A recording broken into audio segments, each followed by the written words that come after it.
जी अस्सलाम वालेकुम। क्या हाल चाल है? ठीक ठाक है जी बच्चे। आप हमारा जो है वो मॉड्यूल नंबर 4 चल रहा है, बुक प्लानिंग का। तो आज का हम टॉपिक जो है वो देखते हैं क्या है। बेटे बुक प्लानिंग का जो है वो हमारा मॉड्यूल नंबर 4 चल रहा है, जिसमें हमने ओवरव्यू ऑफ बुक प्लानिंग देख लिया था, जिसमें मैंने जो है वो एलिवेटर पिच के रिलेटेड जो है वो बातें की थी। ठीक है। आज का जो हमारा टॉपिक है ना वो है जी important does and don't while planning your book. ठीक है। कि हम जब एक बुक बनाते हैं तो एक बुक बनाते वक्त आपको कौन से काम करने चाहिए और कौन से काम नहीं करने चाहिए, इसके मुतालिक जो है वो आप आज जो है वो बात करेंगे। और बेटे ये सारी थ्योरी है और आपने जो है वो इसे इंतहाई तवज्जो से इंटरेस्ट लेके जो है वो सुनना है लेक्चर को, और इंशाल्लाह मैं इंजॉय करवा के जो है वो ये लेक्चर करवाऊंगा। और बेटे आपको अगेन से बात रिपीट कर दूं कि हमारा कोर्स जो है वो सेल्फ पब्लिशिंग का चल रहा है, कॉपीराइट वर्क नहीं है। इसमें आपने बात ये सीखनी है कि खुद से आप लोगों ने किस तरीके से लिखना है। एक अच्छे राइटर जो है वो आप किस तरीके से बन सकते हैं, उसी की मेथोडोलॉजी जो है वो चल रही है। हमारा पोर्शन प्लानिंग का चल रहा है कि हमने बुक जब प्लान करनी है तो कौन कौन सी चीजें हमारे सामने हों, कौन कौन से जहन में बातें चलेंगी, तो तब हम एक काम को जो है वो स्टार्ट कर सकते हैं। तो बुक प्लानिंग लेक्चर नंबर 15 बेटे, जिसके अंदर हम डिस्कस करेंगे जी एक बुक बनाते वक्त आपने कौन से काम करने हैं, कौन से नहीं करने हैं। जी बेटे, आप जब भी कोई भी फर्स्ट बुक बनाते हो, ठीक है, मैंने ऐसा जो है वो इंग्लिश में ट्रांसलेट करके ये सारी बातें लिखी हैं। When you restarting out nobody shows you how to write a first novel. जब आप कोई भी पहली दफा नावल लिखने लगते हैं, पहली दफा कोई बुक लिखने लगते हैं, तो आपको कौन सी बातें जो है वो जहन में रखनी चाहिए। फर्स्ट नावल लिखने की बातें बता रहा हूँ। अगर आपका एक्सपीरियंस है तो वो एक अलग स्टेप है, आपको इन सारी बातों से आप आगाह होंगे। अगर आप फर्स्ट टाइम बुक लिखेंगे तो आपके जहन में कौन कौन सी बातें चलेंगी, क्या क्या सीन आएंगे, तो वो सारी बातें जो है वो आज हम एडवांस में डिस्कस करेंगे। जो जो आपके जहन में काम करने हैं वो मैं आपको एडवांस में बताऊंगा। अगर मैं वही बातें एडवांस में बता दूंगा तो आपके जहन में रहेगा कि ये काम हमने नहीं करने, ये सर ने हमें ऐसे बताया था। तो चलें जी, एक बुक को बनाते वक्त फर्स्ट टाइम आपको क्या करना होगा कि आपका पहला फोकस जो है वो होना चाहिए अपने काम के ऊपर, जिस पॉइंट के ऊपर आप बुक लिखने लगे हैं। उसके बाद आपकी प्लानिंग, देन आपकी मोटिवेशन, और फिर आपका जो है वो डिसिप्लिन। ये जो बातें हैं इनको आपने जो है वो अपने माइंड में, अपने जहन में जो है वो बिठा के रखना है। इन्हीं बातों को मद्देनजर रख के मैंने जो है वो 10 पॉइंट्स में चीज़ों को डिवाइड किया है कि कौन से काम करने हैं, उसके भी 5 पॉइंट्स जो है वो मैंने राइट किए हैं। और कौन से काम नहीं करने बुक को लिखते वक्त, उसके भी 5 पॉइंट जो है वो लिखे हैं। इंशाल्लाह इन्हीं पॉइंट से आप ए टू जी जो है वो पता चल जाएगा आपको। फर्स्ट है जी आपका when you write your first novel do. उसमें है जी plan and structure your book and your time. ठीक है, फर्स्ट पॉइंट ये हुआ। सेकंड पॉइंट है जी keep any research you need in an organised accessible place. फिर है जी third point write every day without fail. Fourth point put excuses for not writing and put them to one side. फिर fifth point है आपका right out helpful questions to ask your yourself you as you. Go है, ये 5 point हैं। अब हम जो है वो एक तरतीब से इनकी जो है वो डिटेल देखते हैं। फर्स्ट पॉइंट जी, plan and structure your book and your time. जब भी आप पहली दफा बुक लिखने लगते हैं, अपनी जाती बुक क्रिएट करने लगते हैं, तो आपको क्या करना होगा। अपनी बुक का पहले तो आपको स्ट्रक्चर बनाना है। ठीक है, अपनी बुक के मतलब प्लान करना है। मीन टू से दैट आपने बुक किस टॉपिक के ऊपर, किस नीच के ऊपर लिखनी है। पहले नीच फाइंड करनी है, जो कि हम सारा काम कर चुके हैं। नीचे आपके पास आ गई है, ठीक है, काम करने के लिए। उसके बाद आपने ये अपने जहन में टारगेट करना है कि मैंने इस बुक को कितने वर्ड्स में लिखना है, यानी कि कितने वर्ड्स की ये बुक लिखनी है। अब हमने जो है वो मैंने एग्जांपल इधर दे रखी है कि अगर आप एक बुक को 80,000 से 1 लाख वर्ड तक की लिखना चाहते हैं, ठीक है, तो फिर साथ में मैंने इधर मेंशन किया योर टाइम। कि आपने टाइम को भी साथ में लेके चलना है। अगर आपने एक बुक जो है वो 80,000 से 1 लाख वर्ड्स की लिखनी है, और उसके लिए आपने टाइम भी पहले से ही डिसाइड कर लेना है कि ये मैं इतने वर्ड्स की बुक लिखने लगा हूँ और मैंने इसे कितनी देर में कंप्लीट करना है। मिसाल के तौर पर अगर 80,000 से लेके 1 लाख वर्ड्स की बुक हमने लिखनी है, उसके लिए टाइम हमने रख लिया 1 साल का। तो फिर हम उसे जो है वो 1 लाख को 365 पे डिवाइड करेंगे, तो आपके जो है वो डे में जो है वो निकल आएंगे कितने वर्ड्स 1 डे के लिहाज से आपने लिखने हैं। तो उसकी कैलकुलेशन है जी 220 टू 280 वर्ड्स पर डे। इस तरीके से आपको पता चल जाएगा कि आपने एक दिन में जो है वो कितने वर्ड्स राइट करने हैं। और ये भी बात ज़हन में बिठा लें कि अपना एक मखसूस आपने टाइम रखना है काम करने का। ऐसा नहीं करना कि मैं डे में जिस टाइम फ्री होंगी, जिस टाइम फ्री होऊंगा तब मैं काम करूंगा, नो। ठीक है, बात हो रही है बिजनेस की। तो बिजनेस जब आप करते हैं तो उसके लिए आपको अच्छा खासा टाइम देना पड़ता है। ठीक है, स्टार्ट में देना पड़ता है, जब वो एक रूटीन में चल पड़ता है तो फिर नहीं इतना मसला आता, टाइम फिर भी देना पड़ता है। ठीक है, इसलिए आपने अपने काम को करने का एक मखसूस टाइम रख लेना है। जैसे आपको पता है कि आपने वर्ड्स लिखने हैं 220 से 280 और बुक एक कंप्लीट करनी है 1 साल में। और इधर आपके जहन में ये बात आ रही होगी कि सर अगर हमने एक बुक जो है वो 1 साल में कंप्लीट करनी है तो पूरा साल खाना किधर से है। तो भाई 1 साल में जब आप एक बुक कंप्लीट करोगे तो उसके बाद जब उसकी सेल मार्केट में आएगी तो वो 1 मंथ के अंदर 1 साल से जो है वो कई सालों की आपको अर्निंग भी देगी। ठीक है, ये भी बात आपने ध्यान में रखनी है, काम ऐसे करना है कि उसकी क्वालिटी भी बने। ठीक है, फर्स्ट पॉइंट बेटे आपका ये था कि जो कि आपने करना है लाजमी। ठीक है, अपने टाइम को इस तरीके से मैनेज करना है। क्लियर है जी? क्वेश्चन साथ साथ पूछते जाइएगा। ठीक है, उसके बाद सेकंड पॉइंट है कि penny research you need in an organised accessible place. ठीक है, टॉपिक को लेके आपने कंफ्यूज नहीं होना है। क्या कि जब आप किसी भी स्टोरी के मुतालिक कोई भी किसी भी नावल जो है वो लिख रहे हैं, कोई भी नीच के ऊपर काम कर रहे हैं, तो आपने अपने करेक्टर जो है वो डिफाइन किए होने। ठीक है, आपने स्टोरी के किरदार लिखने हैं, कोई भी आप जो है वो लोकेशन देंगे। अब आप अपनी बुक के अंदर लोकेशन वो देना शुरू हो जाए जिसके मुतालिक आपको अच्छे से पता ही नहीं है। अब आप स्टोरी के अंदर वो लोकेशन देंगे जिसके मुतालिक आपको पता नहीं है, तो इसका मतलब आप आगे नहीं बढ़ पाएंगे। क्यों? क्योंकि आप जानते नहीं है कि कौन सी जगह किस जगह पे है, कौन सी जगह किस जगह पे है। ठीक है, इसलिए आपने रियल प्लेसेस जो है वो इस्तेमाल करें, और वो प्लेसेस इस्तेमाल करें जिसके मुतालिक आप ए टू जी जानते हैं। जब आपने कोई भी कहानी लिखनी है तो जिस जगह का आप जिक्र करने जा रहे हैं तो इस जगह को अच्छे से विजिट करें। गूगल मैप आपके पास है जी, गूगल बादशाह जिंदाबाद, आप अच्छे से उसे विजिट करें। ठीक है, कौन सी जगह किस जगह पे है, कौन सी जगह किस जगह पे है, क्या क्या उनके नेम है, और आपने स्टोरी को किस तरीके से लेके चलना है।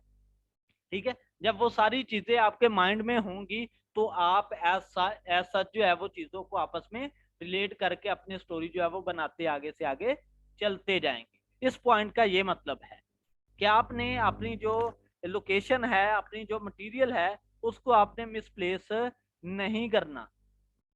अगर आपको सारी बातों के मुतालिक, लोकेशन के मुतालिक और आपके किरदारों के मुतालिक आपको ए टू जी वादिया होगा तो आपके काम के अंदर किसी किस्म की कोई प्रॉब्लम नहीं आएगी, या आपने बात जो है वो माइंड में बिठा लेनी है।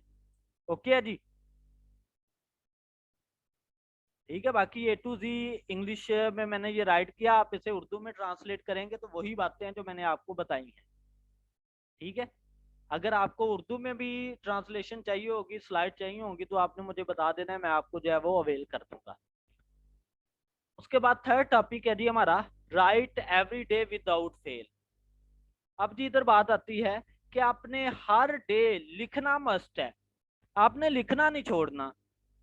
ठीक है, जब आप लिखेंगे तो एक ना एक दिन गलती से ही इंसान जो है वो सीखता है। आप बार बार गलती करेंगे तो ऑटोमेटिकली वो आपका काम जो है वो परफेक्ट होता जाएगा। मैं ना अपनी जो है वो एक स्टोरी इधर जो है वो बयान करता हूँ, आपको ना काम करने का तरीका और वाज़ेह होता जाएगा कि आपने काम करना कैसे है। जैसे स्टोरी एक तरह की हमारी चल रही है, बीच में मैंने जो है वो रियल लाइफ स्टोरी ऐड करने लगा हूँ। हुआ क्या कि मैं मैट्रिक का स्टूडेंट था। ठीक है, शायद ये मदर स्टूडेंट है, इसे मैंने बताया हो। कि मैट्रिक का जनाबे वाला स्टूडेंट था, तो मैंने जो है फिजिक्स का मेरा पेपर था 10th क्लास का, मैंने उस पेपर को जो है वो पढ़ना शुरू कर दिया, तैयार करना शुरू कर दिया। उसमें ना एक चैप्टर आई थिंक 4 में जोल ला आता है। तो ये बच्ची फातिमा शायद लेक्चर में हो, उसे पता है वो बीएस फिजिक्स की है जोल ला क्या है। वो जोल ला आया, तो मैंने उसे जो है उस जगह पे जाके मेरा ना दिल नहीं किया, मैंने उस काम को अच्छे से किया ना। तो मैंने कहा चलें जी रहने देते हैं, सारा बुक जो है वो तैयार होगी, एक ये टॉपिक तैयार नहीं हुआ, चॉइस में छोड़ देंगे जी। मैंने उसे चॉइस में छोड़ने के लिए भी फिर भी डेफिनेशन और जो है वो कुछ थ्योरी कर ली, यानी कि जो डेरिवेशन थी वो कर ली तैयार। अब वो वाला क्वेश्चन जो है वो क्या हुआ कि आपका जनाब लॉन्ग क्वेश्चन में भी आया और शॉर्ट क्वेश्चन में भी आ गया।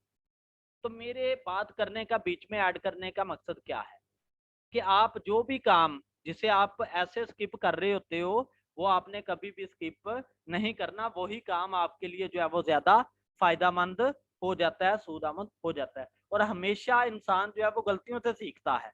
आप बार बार गलती करेंगे, एक दफा कोई भी पॉइंट लिखेंगे गलत होगा, दोबारा से लिखेंगे फिर गलत होगा, फिर थर्ड टाइम लिखेंगे, तो आप ऑटोमेटिकली उस काम को जो है वो अचीव कर लेंगे, आपको जो है वो लिखना आ जाएगा। बात समझ लगी है ना? बात करने का मतलब क्या है इस टॉपिक में कि आपने डेली बेस पे अपना काम जो है वो करते जाना है, अपने काम को स्किप जो है वो नहीं करना। ठीक है, ये है हमारा टॉपिक। नेक्स्ट टॉपिक की तरफ चलते हैं जी। नेक्स्ट टॉपिक है put excuses for not writing and put them to one side. अब इधर बात आती है कि भाई जब इंसान काम करने बैठता है वो कहता है जी मुझे तो आता नहीं। मोस्टली जितने पर्सन कर रहे हैं इन्होंने कभी भी पहले जो है वो खुद से क्रिएशन नहीं की होगी। एक बच्ची है मेरे पास, रिजा, बदरुल रिजा, ठीक है, ये पहले से इसके नावल जो है वो छप भी चुके हैं। ठीक है, ये फर्स्ट ईयर की स्टूडेंट है और ये अच्छी राइटर है। ठीक है, इसके अलावा बाकियों की बात करता हूँ कि मोस्टली ने कुछ जो है वो लिखा नहीं होगा और वो यही कहेंगे कि मुझे लिखना नहीं आता। भाई जो एक पर्सन है ना, जो एक इंसान है, वो मुकम्मल तौर पे सब कुछों के मतलब जानता है। ठीक है, किस लिहाज से जानता है? उसने एक कंप्लीट लाइफ गुजारी है, उस लाइफ के अंदर बहुत से इंसिडेंट अच्छे आए हैं, बहुत से बुरे आए हैं। अगर वो अपनी लाइफ को लेके ही स्टोरी लिखना शुरू कर दे तो वो एक तरह का अच्छा राइटर बनता जाएगा। ठीक है, स्टार्ट में हमेशा बात याद रखनी है कि लिखते वक्त आपने ये नहीं सोचना कि मुझे जो है वो काम करना नहीं आता, मैं जो है वो किस तरीके से करूंगा। आप हर सूरत चाहे गलत लिखते जाएं, ठीक है, आप उसे लिखें जरूर। अब जब आप अपने काम को कंप्लीट कर लोगे ना, करने के बाद जब लोग उसे पढ़ेंगे, ठीक है, या आप खुद भी उसे पढ़ोगे, तो आप खुद बोलोगे यार अच्छा था, मैं ऐसे ही से कह रहा था कि नहीं अच्छा। बात समझ लग रही बेटे? तो ये चीजें हैं कि स्टार्ट के अंदर आपने जो है वो किसी किस्म की कोई लापरवाही नहीं करनी, किसी किस्म का कोई एक्सक्यूज नहीं करना कि मुझे काम करना नहीं आता। जब आप किसी भी इंसान, इसीलिए है ना, इंसान ऐसा है कि जो जनाबे वाला नामुमकिन को मुमकिन बनाता है। ठीक है, इंसान के पास इतना इख्तियार मालिक ने दिया है कि वो कर सकता है जो काम अल्लाह ने इख्तियार दिया ना, जिस हद तक वो उतने काम कर सकता है। तो आप राइट भी खुद से कर सकते हो। ठीक है, अगर आप खुद से राइट करना शुरू करोगे, लोग आपके फैन होंगे और तरीक में भी आपका नाम आएगा। अगर आप कोई अच्छी तहरीरें लिखते हो तो तहरीर में तारीख में आपका जो है वो नाम चलता है। जैसे अलामा साहब है, अच्छा लिख के गए हैं, उनका नाम चल रहा है जी। वासिफ अली वासिफ है, अच्छा लिख के गए हैं, उनका नाम चल रहा है जी। ठीक है, तो इसलिए आपने अगर इस दुनिया में आए हैं तो ये सारे काम अपना नाम जो है वो दे के जाए, छोड़ के जाए, अपना नाम जिंदा करके जाए, तो इसी तरीके से कर सकते हैं। ठीक है, नेक्स्ट हमारा जो है वो टॉपिक है जी कि जब आप कोई भी स्टोरी लिखते हैं तो स्टोरी लिखते वक्त आप खुद से जो है वो क्वेश्चन आंसर रखें खुद के लिए कि मेरी जो है वो नीच है क्या। जी जी बेटे, सारे ही मिर्जा गाली पेटू जी। ठीक है, और आपने जो है जब भी किसी भी, चाहे कोई हॉरर स्टोरी लिख रहे हैं, चाहे कोई रियल लाइफ जो है वो स्टोरी लिख रहे हैं, तो आप जो है वो क्वेश्चन बनते जाएंगे। आप जब फोकस करेंगे ना, क्योंकि स्टार्ट में मैंने आपको पॉइंट बताए कि एक अच्छी स्टोरी लिखने के लिए आपको ये सारी चीजें करना जरूरी होंगी। ठीक है, कौन कौन से पॉइंट मैंने बताए थे? एक आपका फोकस, प्लानिंग, मोटिवेशन और डिसिप्लिन। ये जो चार चीजें, 4 से 5 चीजें हैं, जब आप इन चीजों को फॉलो करोगे तो ऑटोमेटिकली आप जो है वो अच्छा लिखोगे। ठीक है जी, तो आपने खुद से जो है वो क्वेश्चन इस तरीके से अरेंज करने हैं। फॉर एग्जाम्पल आपने 5 करेक्टर जो है वो अपनी स्टोरी के अंदर लाए। अब आपने खुद से जो है वो सोचना है इस करेक्टर का क्या काम है, इस करेक्टर का काम क्या है, करेक्टर 3 का काम क्या है, उनको आपस में रिलेट कैसे करना है, आपस में जोड़ना कैसे है, ये सारा काम, ये एक तरह के क्वेश्चन है। जब आप अपने साथ रात को सोते वक्त वो क्वेश्चन 2 से 4 ले लोगे तो ऑटोमेटिकली आपको खुद ही उसके आंसर मिलते जाएंगे। आप साथ साथ उसके रिलेटेड सर्च करते जाओगे तो आप खुद ब खुद जो है वो एक ना एक दिन जो है वो लिखना शुरू कर दोगे। ठीक है, तो नामुमकिन कोई चीज नहीं है, सब पॉसिबल है। इसलिए कभी भी ये नहीं रखना माइंड में कि भाई मैं तो अच्छे से लिख नहीं सकता इसलिए ये कोर्स तो मेरे लिए कारआमद नहीं है। ठीक है, अगर आप अच्छे से लिख नहीं सकते, लेकिन मैंने कोशिश यही करनी है कि आप जो है वो खुद से लिखें, अपनी तहरीरें खुद लिखें। अगर आप खुद से नहीं लिख सकते तो फिर कॉपी पेस्ट काम तो बच्चों वाला है ना, वो तो अच्छी चीज नहीं है। आगे जी, वो काम जो आप लोगों ने नहीं करने। ठीक है, क्या है जी, continuously change your mind about your story idea and start over. First point जी। ठीक है, सेकंड है जी, underestimate what it makes to write a novel. ठीक है, उसके बाद है जी, focus on building your word to the exclusion of compelling relationships, make everything fit your क्या जी pre concept plot, tell the reader everything about your character at first introduction. ठीक है, ये 5 पॉइंट्स हैं जो कि आपने नहीं करने। अब ये नहीं के मानों में जो है वो हमने इसकी एक्सप्लेनेशन देखनी है। ठीक है, फर्स्ट पॉइंट हम देखते हैं जी, continuously changes your mind about your story idea and start over. जब हम कोई भी स्टोरी स्टार्ट करने लगते हैं, 1 या 2 दिन एक नीच के ऊपर हमने जो है वो सर्च की, ठीक है, तो हमने उसके ऊपर काम किया, 2 घंटे 3 घंटे डेली के देने शुरू किए, 5 से 7 दिन गुजरे, हमें कोई और अच्छी नीच मिल गई, कोई और अच्छा जो है वो टॉपिक मिल गया, तो हम कहेंगे यार ये वाला टॉपिक नहीं अच्छा, इसकी सेल नहीं होनी, हम ऐसे करते हैं इस टॉपिक को स्टार्ट कर देते हैं। ये आप लोगों ने करना है काम, ये वाला काम आप लोगों ने करना है जो मैं अभी डिस्कस कर रहा हूँ, जो कि आपने नहीं करना। ऐसा काम आप लोगों ने नहीं करना। आप लोग करोगे ऐसा जहन में आएगा, एक नीच मिली उसके बाद और नीच मिल गई, उसको जोड़ दिया, वो पकड़ ली, इस तरीके से 5-10 नीच पे आप काम करेंगे, खुद उगता जाएंगे, साइड पे हो जाएंगे। ऐसा काम नहीं करना। कोई भी चीज बुरी नहीं होती, सारे पॉइंट सब टॉपिक ही अच्छे होते हैं। आप जिस टॉपिक को फर्स्ट टाइम पकड़ेंगे, चाहे वो आपको अच्छा लगता है चाहे आपको बुरा लगता है, आप उस पर वर्क करें। इसकी जो है वो लाइव एग्जाम्पल मेरे पास मौजूद है। ठीक है, कि एक स्टोरी मैंने लिखना शुरू की, तो मैंने उसके ना 4 एपिसोड लिखे, 4 चैप्टर लिखे। उसके बाद मुझे लगा कि यार ये ना सेल नहीं होगी, ये अच्छी स्टोरी नहीं है, तो मैं ऐसा करता हूँ इसे इधर ही वाइंड अप करता हूँ, खत्म कर देता हूँ। ठीक है, फिर मैंने सोचा कि मैंने इसके ऊपर जो है वो इतनी मेहनत की है, वो लाइव है अमेजोन पे इस टाइम, दिखा देता हूँ मैं आपको। अमेजोन ओपन करता हूँ, वो मैं आपको स्टोरी जो है वो दिखा देता हूँ। मैंने उसे जो है वो 4 चैप्टर लिखे थे, मैंने उसे ही जो है वो बना के, तो मैंने कहा इतनी मेहनत की, इसे जाया तो ना जाए, मैं ऐसे ही अपलोड कर देता हूँ। स्माइल नाम था उस नावल का। ठीक है, स्माइल बाय अजमत हुसैन, आप सर्च करेंगे तो इंशाल्लाह आएगा, अजमत हुसैन। ठीक है, तो ये नावल मैंने जो है वो ऐसे ही छोड़ दिए। लेकिन ये नावल, ये वाला, ठीक है, ये आपके सामने है, जो कि अमेजोन पे इस टाइम लाइव है, November 7, 2021 को अपलोड है। ठीक है, मैंने इसे 4 चैप्टर बना के ऐसे ही अपलोड कर दिया। मैंने कहा इसने जो है वो सेल होने नहीं, लेकिन इसने जो है वो फर्स्ट मंथ मुझे $50 दिए। ठीक है, इसलिए बात करने का मतलब क्या है, ये लाइव एग्जाम्पल भी मैं इसलिए दे रहा हूं ताकि आप ऐसा काम ना करें। ठीक है जी, अपने माइंड को जो भी आप स्टोरी लिख रहे हैं उससे चेंज ना करें।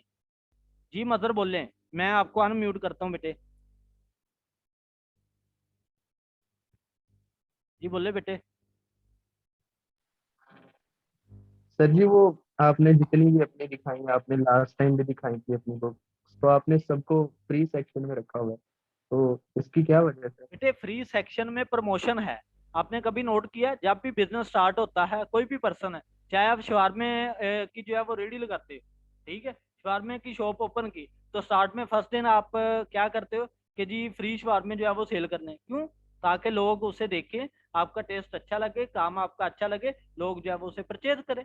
तो वो फ्री प्रमोशन है। अमेजोन हमें अलाउ करता है कि आप जो है वो 3 मंथ्स की 5 डेज की फ्री प्रमोशन लगाओ, आपका स्टोर रैंक होगा, लोग आपकी बुक को जितने वाबस्ता होंगे वो नेक्स्ट से नेक्स्ट आपकी बात को प्रमोट करेंगे, काम को प्रमोट करेंगे कि ये काम अच्छा है, आप इसे परचेज करके पढ़ो। ठीक है बेटे, ओके होगी बात मजर?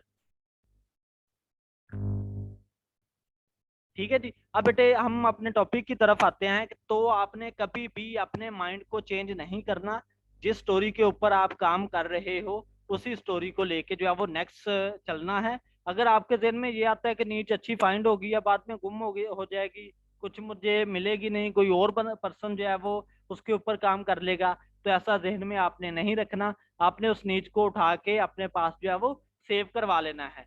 जब आपका फर्स्ट प्रोजेक्ट कंप्लीट होगा, तो फर्स्ट प्रोजेक्ट कंप्लीट होने के बाद आप उस टॉपिक के ऊपर, उस टाइटल के ऊपर जो है वो काम करना शुरू कर देंगे। अगर इधर एक और भी बात आती है, आपके माइंड में आता है कि जिस करंट नीच के ऊपर आप काम कर रहे हैं उसके रिलेटेड आपको डाटा जो है वो कम मिल रहा है, ठीक है, लेकिन जो आपने न्यू फाइंड की उसके मुतालिक आपके माइंड में स्टोरीज जो है वो ज्यादा आ रही हैं, तो बेटे आपने अपने काम को स्किप नहीं करना। जो आपने पकड़ लिया, चाहे वो अच्छा आप लिखें चाहे वो आप बुरा लिखें, ठीक है, तो आपने उसे जो है वो स्किप नहीं करना, उसे हर सूरत में कंप्लीट करना है जिसके मुतालिक आपने स्टार्ट से जो है वो काम स्टार्ट किया। ठीक है जी, ये एक पॉइंट है। उसके बाद है जी, underestimate what it makes to write a novel. आपने कभी भी अपने पॉइंट्स को अंडर एस्टिमेट नहीं करना कि मैं जो है वो अपने काम के अंदर क्या चीज लिख रहा हूँ, क्या जो है वो काम कर रहा हूँ, किस चीज के रिलेटेड मेरा काम है। ठीक है, इसमें कौन कौन सी चीजें आपने जो है वो माइंड में रखनी है, जो स्टार्ट में मैंने आपको बताई। Motivation, discipline, focus, direction, confidence in your story. यानी कि जो आप काम कर रहे हो उसका डायरेक्शन कैसा है, और उसके बाद जो आपकी स्टोरी है उसके रिलेटेड आपका कॉन्फिडेंस जो है वो किस लेवल पे है कि ये स्टोरी कैसी रहेगी। ठीक है, इन चीजों को आपने इग्नोर नहीं करना, ये चीजें माइंड में लेके चलनी है और इसी के लिहाज से आपने अपना काम कंप्लीट करना है। ठीक है जी, इनको अंडर एस्टिमेट नहीं करना जो भी आप नावल जो है वो राइट करवा रहे हो। ओके है जी, ठीक है बेटे। नेक्स्ट पॉइंट है आपका, focus on building your word to the exclusion of compelling relationship. आपने टाइटल देख के कंफ्यूज नहीं होना कि साथ में टाइटल जो है वो पता नहीं किस तरीके से बनाए हैं। मैं आपको इनका जो है वो आपस में जो कनेक्शन है वो सारा वाजह करूंगा कि असल में ये क्या सारा सीन है। ठीक है, अब बेटे इस टॉपिक के अंदर क्या बात है कि आपने जब भी कोई भी स्टोरी लिखनी है, ठीक है, तो आप स्टार्ट में करेक्टर डिफाइन करोगे ना कि मेरी स्टोरी के अंदर 5 करेक्टर हैं और 5 करेक्टर का आपस में रिलेशन क्या है और किस तरीके से है। ठीक है, फिर आपने जो है वो स्टोरी लिखना शुरू की। अब बेटे आप ऐसा करें कि स्टार्ट में 20 करेक्टर जो है वो डिफाइन कर दें, बाद में आगे स्टोरी लिखना शुरू करें, तो आपके माइंड में अच्छे से आए ना कि किस पर्सन का किससे क्या रिलेशन है। ठीक है, तो इससे होगा क्या कि आपकी स्टोरी जो है वो फेल हो जाएगी। तो ऐसा काम आप लोगों ने नहीं करना। स्टार्ट में आपने कभी जो है वो इतने ज्यादा रिलेशन जो है वो नहीं लेने जिसकी वजह से आपकी स्टोरी जो है वो फ्लॉप हो। अपने रिलेशन उतने डिफाइन करने हैं जिनको आप अच्छे से डील कर सको, जिनको आप अच्छे से मैनेज कर सको, वो आपने काम करना है। इससे मुराद ये है। ठीक है, focus on building your word to the exclusion of compelling relationship. अब अगर आप रिलेशनशिप ज्यादा ले लेते हो तो आपको हर एक पर्सन का आपस में कनेक्शन नहीं पता चलेगा, जिससे आपकी स्टोरी आगे जो है वो नहीं बढ़ेगी। ठीक है, अगर आपने पर्सन कम लिए हैं तो हर एक के मुतालिक आप अच्छे से जो है वो जानते होंगे, उनका रिलेशन आपसे जानते होंगे, तो फिर आप स्टोरी को अच्छे से जो है वो नेक्स्ट टू नेक्स्ट जो है वो चला सकेंगे। बात क्लियर हुई बेटे? ठीक है, कि ऐसा काम नहीं करना कि अपने रिलेशन जो है वो ज्यादा, करेक्टर जो है वो ज्यादा डिफाइन करने शुरू में। तो जब आपने फर्स्ट नावल लिखना है, कम से कम करेक्टर को डिफाइन करने की कोशिश करनी है, यानी कि कम से कम करेक्टर आपने लेने हैं ताकि आप एक अच्छी स्टोरी जो है वो लिख सको। बात ओके हुई जी? उसके बाद है नेक्स्ट टॉपिक हमारा। ठीक है, तो इस टॉपिक के अंदर पहले तो हम ये बात डिस्कस करते हैं ना कि प्लॉट किसे कहते हैं। प्लॉट से मुराद मिनी प्लॉट नहीं है। ठीक है, प्लॉट से मुराद क्या है कि आप जो भी स्टोरी, जो नावल, जो कहानी, जो तहरीर लिखने जा रहे हो, उनको आप एक तरीके से जो है वो मैनेज करते हैं, एक तरीके से अरेंज करते हैं, स्टेप बाय स्टेप काम को अरेंज करते हैं। वो काम की जो अरेंजमेंट है ना, उसी अरेंजमेंट को हम नाम प्लॉट का देते हैं। जैसे मैं बात करता हूँ कि जो पाकिस्तान की या मुस्लिम की हिस्ट्री है, तो हिस्ट्री को एक तरतीब में जो है वो अरेंज दिया गया है। वो जो तरतीब किसी भी रिलेशन की तरतीब है ना, अरेंजमेंट है ना, उसी अरेंजमेंट को हम प्लाट का नाम देते हैं। अगर हम बात करें पाकिस्तान की हिस्ट्री जो है वो 1947 की पहले रख दें और 1857 की जो है वो बाद में लें, तो क्या हो जाएगी, तरतीब जो है वो उल्ट हो जाएगी। ठीक है, तो इसलिए ये जो तरतीब है, अरेंजमेंट है काम की, इस अरेंजमेंट को ही नाम हम प्लॉट का देते हैं। ठीक है जी। अब बात यहाँ ये आती है कि जब हम स्टार्ट करते हैं ना कोई भी स्टोरी, तो हम जो है वो कॉमन मैन, कोई भी पर्सन है, आपके अम्मा है, अब्बा है, भाई है, बहन है, कोई भी आप लिखने लगते हो, वो आपको मशवरा देता है कि आप ऐसा करो कि आपने फलां ड्रामा, फलां स्टोरी देखी थी, तो उसमें जो है वो इतने करेक्टर थे, आप इतने करेक्टर को लेके तो काम करना शुरू कर दो। अब वो जो करेक्टर्स की आपस में रिलेशन है, आपस में जो है वो आपने उन्हें अरेंज करना है, तो वो अरेंजमेंट जो है वो डाउन होगी, वो अरेंजमेंट आप अच्छे से कर नहीं सकोगे। ठीक है, तो आपकी स्टोरी फिर फ्लॉप हो जाएगी, आप फिर जो है वो डाउन हो जाओगे। हम बात कर रहे हैं कि जब आपने स्टार्ट लेना है तो वो कम पे ले, ताकि आप उनकी अरेंजमेंट जो है वो अच्छे से करवा सको, उनको अच्छे से आपस में कंबाइन करवा सको। ठीक होगी बात।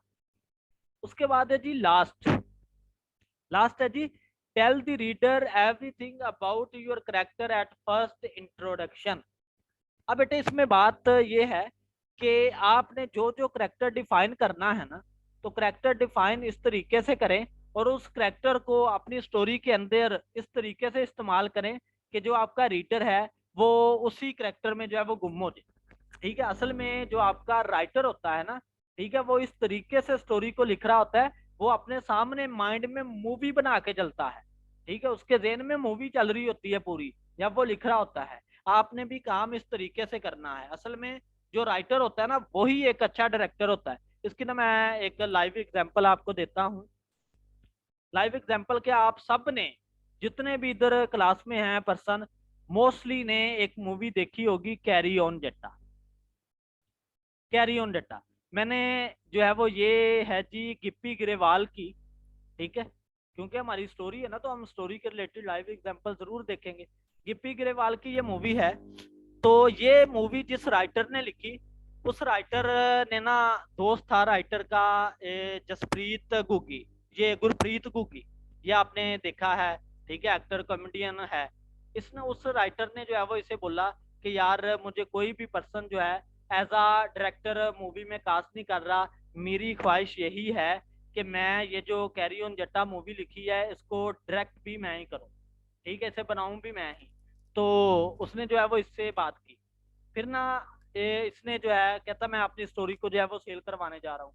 गुरप्रीत घुग्गी ने कॉल की दूसरे को, क्या है जी, हमारा गिप्पी ग्रेवाल को, कि आप जनाब इसी को जो है वो डायरेक्टर हायर करें, ताकि इस मूवी को जो है वो अच्छे से बना सकें। तो आपने फिर मूवी बनी और आप लोगों ने उसे देखा कि वो काम किस तरीके से हुआ। अगर उसी मूवी को कोई और डायरेक्टर जो है वो मैनेज करता, तो शायद काम जो है वो इस तरीके से ना होता। और ये सारी बातें करने का मेन मकसद क्या था, ये स्टोरी बताने का भी मेन मकसद क्या था, कि जब आप काम करें और काम को हमेशा जो है वो एक ही पर्सन लेके चले। कभी भी आपने ये जो राइटिंग स्किल है इसको एज अ पार्टनरशिप में लेके नहीं चलना। हमेशा जो है वो अकेले राइट करना है। ये नहीं करना कि मैंने जो है वो 10 टेबल बनाए हैं, टेबल ऑफ कंटेंट बनाए हैं, 10 मेरे टॉपिक है, तो जी अलग अलग जो है वो हर पर्सन करना शुरू कर दे। तो ऐसा काम कभी नहीं करना, आपका काम फिर फ्लॉप होगा। ठीक है, तो ये मेन जो है वो हमारे पॉइंट्स थे। एक स्टोरी को राइट वक्त करते वक्त आप लोगों ने कौन से काम करने हैं, कौन से काम नहीं करने हैं। तो अगर इस पूरे लेक्चर के रिलेटेड बेटे कोई क्वेश्चन है, तो आप लोग इसे जो है वो पूछ सकते हो, अपनी बात को क्लियर कर सकते हो। ठीक है, अगर किसी को स्लाइड चाहिए होंगी तो वो मुझे बता दे, मैं जो है वो उसे सेंड कर दूंगा। अब मैं सबको जो है वो अनम्यूट कर देता हूँ। अगर किसी का कोई क्वेश्चन है तो बेटे आप लोग पूछ लें, ताकि जल्दी से जल्दी हम इस लेक्चर को वाइंड अप करें। ये तकरीबन 35 मिनट का हो गया है। जी बेटे, कोई क्वेश्चन तो किसी का? सर जी लेक्चर के मुतालिक तो नहीं है। तो वो जो मैंने फ्री का आपसे पूछा था, जी जी बेटे। तो उसकी जो कॉस्ट होगी वो भी हमारे से ही कटेगी अमेजोन की, या वो खुद ही करेंगे? कौन सी कॉस्ट हमारे से कटेगी ना। हमने असल में जो हम कोई भी बुक अपलोड करते हैं ना बेटे, तो बुक अपलोड करते वक्त हम कॉस्ट प्राइस भी बीच में ऐड करते हैं। ठीक है, आपका प्रॉफिट भी होता है और उसमें कॉस्ट प्राइस भी होती है, सब कुछ उसी के अंदर होता है। ठीक है बेटे। जी सर, इसलिए मैं कह रहा हूँ ना, तो अगर हमने बुक बिल्कुल फ्री कर दी है तो ना हमें रॉयल्टी आ रही है, तो फिर इसका मतलब कि जो उसकी कॉस्ट प्राइस है वो भी हम पे करेंगे? नहीं बेटे, कोई कॉस्ट प्राइस नहीं है। जो आप ई बुक लगाते हो ना, तो ई बुक की जो है वो कोई कॉस्ट प्राइस नहीं होती। कॉस्ट प्राइस होती है आपकी फिजिकल बुक की, यानी कि आपके पेपर बैग की, हार्ड कवर की, क्योंकि उससे प्रिंट होना होता है ना उसने। ठीक है, ई बुक की ठीक कोई ठीक, कॉस्ट मतलब प्राइस नहीं होती। सही, ई बुक की मतलब कोई कॉस्ट कोई प्राइस नहीं है प्राइस वो? नहीं होती। ई बुक का जो भी रॉयल्टी आनी है डायरेक्टली आपको मिलनी है। अमेजोन जो है वो हल्का सा प्रॉफिट बीच में ले रहा होता है। फ्री वाली में अमेजोन भी प्रॉफिट कोई नहीं लेता, आप भी कोई नहीं लेते। जी बेटे, नेक्स्ट किसी का कोई क्वेश्चन?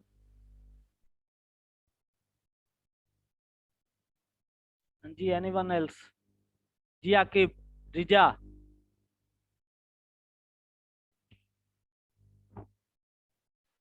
No sir. ठीक है बेटे। जोहेब। जी सर। जी बेटे, कोई क्वेश्चन है तो पूछ लें। नहीं सर, कोई क्वेश्चन नहीं। लें जी, अल्लाह रसूलुल्लाह खैर फरमाए। जी आप दा बेटे, कोई भी नहीं है? ओके, एंड कर दें बेटे। फिर भी अगर किसी का कोई क्वेश्चन हो तो आप जो है वो कमेंट में पूछ लें, ठीक है, वीडियो के। और वैसे मुझसे पूछना है जिस तरीके से आपको अच्छा लगे, आप जो है वो अपना काम क्लियर कर सकते हो। ठीक है बेटे, जज़ाकल्लाह। खुदा